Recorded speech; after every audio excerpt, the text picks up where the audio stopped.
रेत के सीने में छुपे अजूबे, मसराई कदीम लिखे। यहाँ बहुत से अजूबे हैं, उनमें से एक हराम है। यह बहुत बड़े और पुरस्कार हैं, उन्हें देखकर हैरत होती है। यह हराम रेत के बीचों बीच खड़े हैं, जैसे रेत का समंदर हुआ और इसमें से यहाँ भरे हों। उनकी ऊंचाई आसमान को छूती है, उनकी चौड़ाई ज़मीन पर फैली हुई है। यह हराम मिस्र की पहचान है, जो लोग इन्हें देखने आते हैं, उनके बारे में जानकर हैरान रह जाते हैं।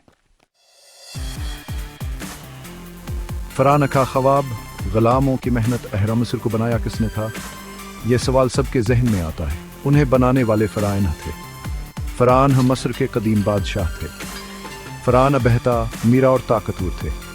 वह अपनी जिंदगी में शान व शौकत से रहना चाहते थे और मौत के बाद भी यह सिलसिला जारी रखना चाहते थे। इसलिए उन्होंने अपने लिए ये अजीमोल शान मकबरे बनवाए। अहराम की तामीर में हज़ारों गुलामों ने काम किया। यह काम बहुत मुश्किल और ख़तरनाक था। बहुत से गुलाम आसदूराना अपनी जान से हाथ धो बैठे, लेकिन फिर भी यह काम जारी रहा, क्योंकि फरान का हिकमत था और गुलामों को इसकी तामील करना थी। हज़ारों हाथ, एक अजीमाल शान तामीर। अहराम की तामीर में बहुत मेहनत और महारत लगी है।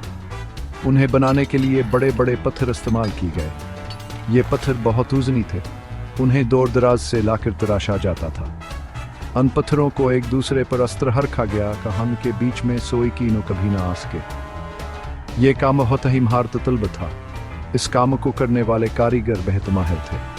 अहराम के अंदर राहदारियाँ और कमरे बनाए, उनमें फरान अकवाम के खजानों और दीगर कीमती अशिया के साथ दफनाया जाता था। इन राहदारियों और कमरों में खूबसूरत नक्काशी और तस्वीर भी बनाई गई। वक्त की रीत पर तारीख के निशानात। आज हज़ारों साल बाद भी हरम अपनी जगह पर कायम है। उन्हें देखकर हमें इंसान की तख्लीकी सलाहियत और हमत का अंदाज़ा होता है। यह कदीम तहज़ीब की अज़मत का मनहबूलता सबूत है। अहराम मिस्र सियाहत का एक अहम मरकज़ है।